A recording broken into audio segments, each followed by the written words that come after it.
Assalamualaikum warahmatullahi wabarakatuh. Good afternoon, everyone. How's life? I do hope that all of us are much healthier today. Amen. I am Sam, and today in this video, I would like to talk about ethics, especially the ethics of assessors.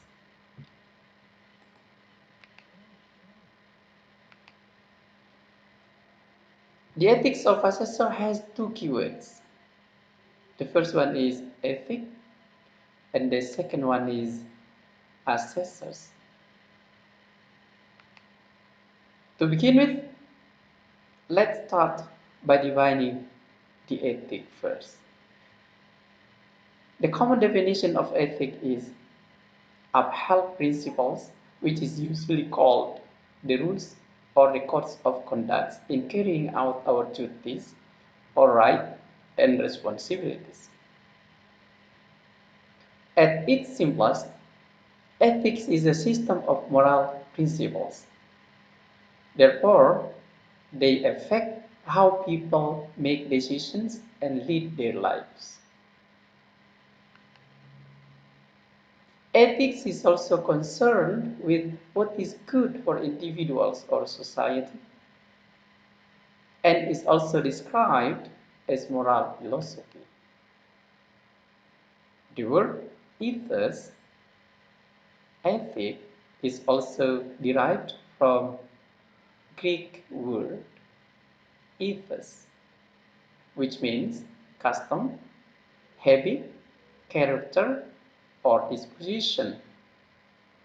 Besides that, it also has some other meanings, such as motivation, performance, and professionalism. And what is the assessor? Or who is the assessor? The assessor is someone who is usually an expert who makes a judgment or decision about a person or situation after considering all the information generated and analyzed from a set of processes.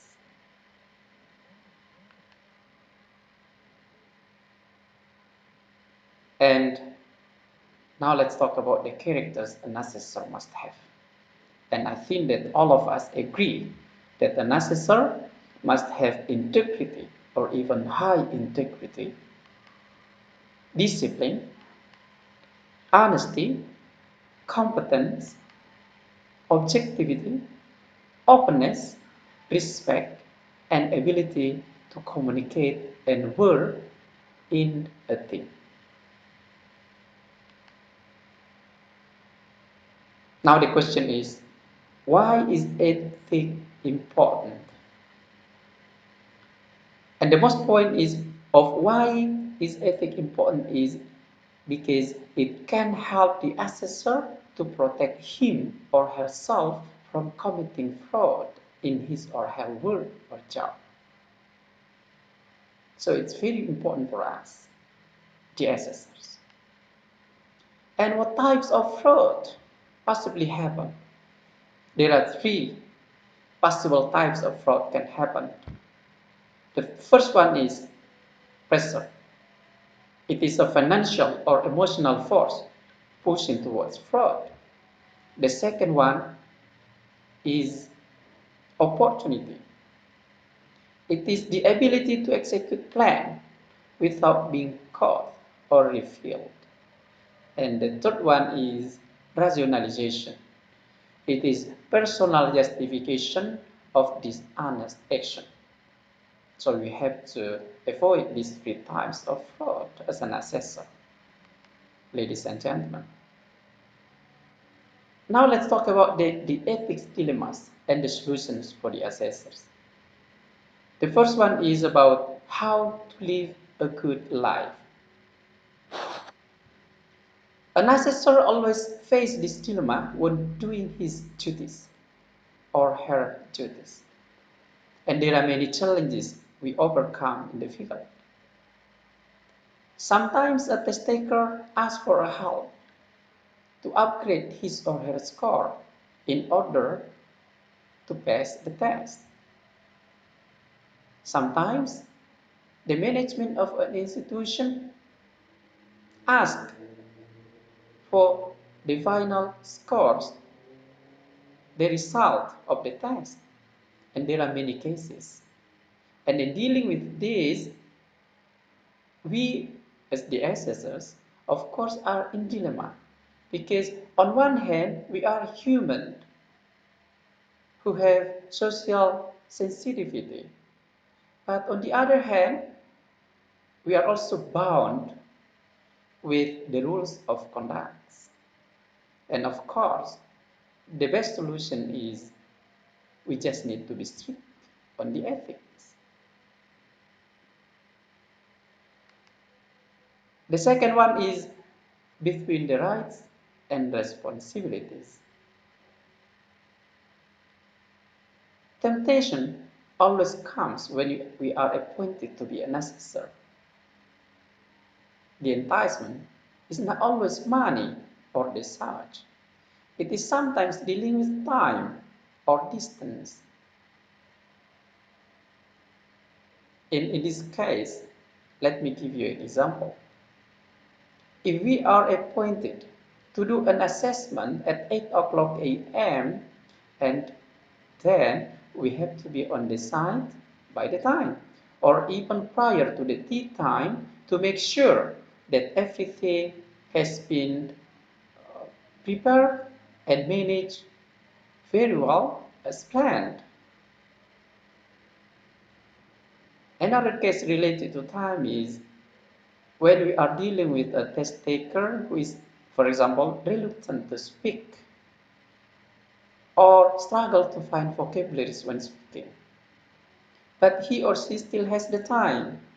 So, as an assessor, we must be patient to wait until his or her time is finished or time is up to make sure that indeed he or she cannot make decision. And another challenge is about the distance. Just say we are appointed to do an assessment in a rural area. It happens to me almost every year. So let me share my own experience. Almost every year, I usually go to a rural area in Sulawesi called North Kolaka, which takes me around 9 to 10, even more than 10 hours by car to get there. And it means that I cannot do the test or give the test on that day. I need to wait the next day for giving the test to them. And it also takes another whole day. Means that I have to wait again for another day for the next day to be back to my home.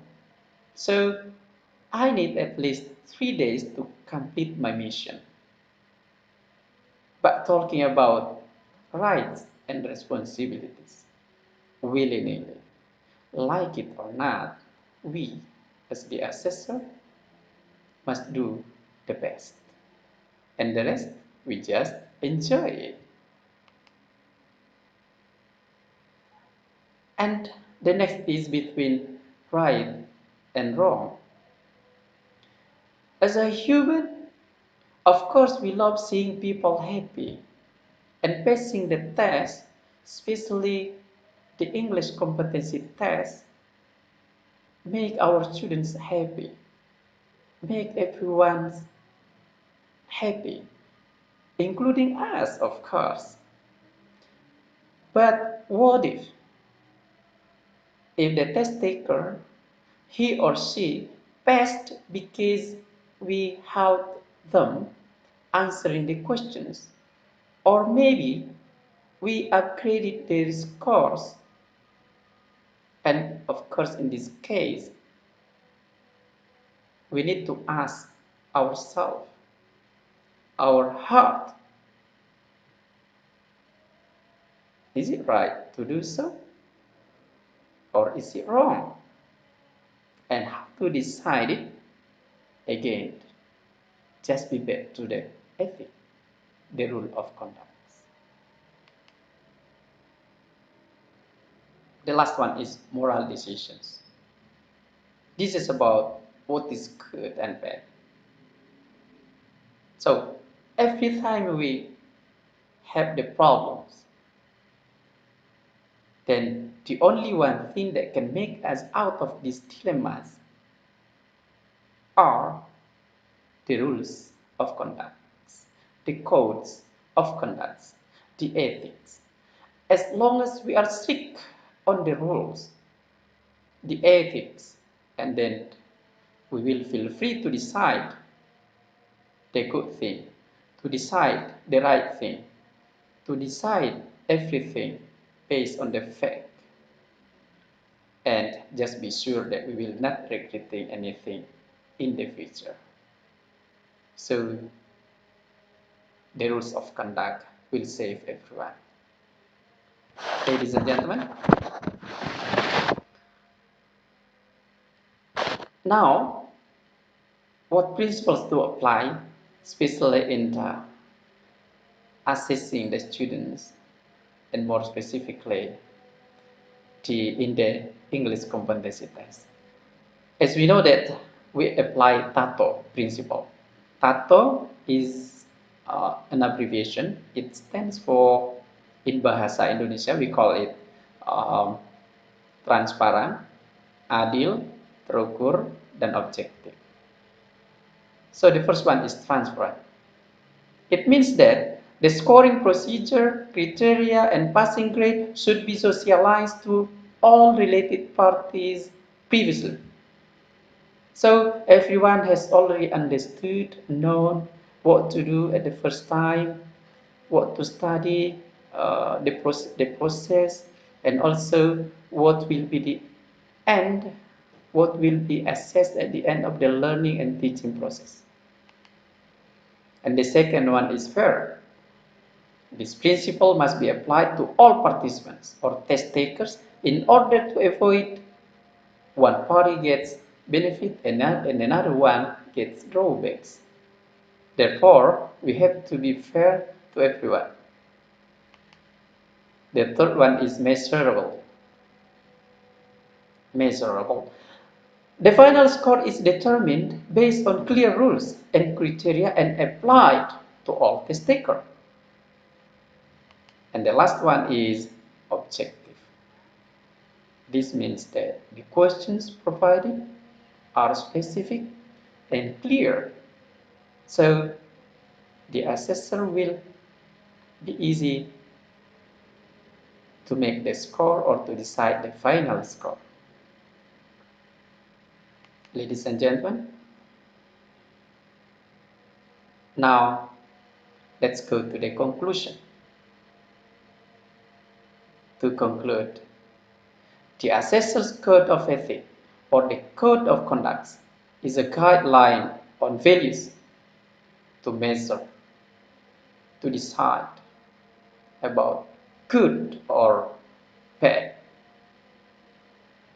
right or wrong, proper or not, and is a moral norm that determines the behavior of the assessor. By applying the ethics when doing our work, and then it will make us professional and prevent us from committing fraud or other bad things. And as the result, it will save our life. Thank you very much. I am Sam. Keep being professional and stay healthy. Wassalamualaikum warahmatullahi wabarakatuh.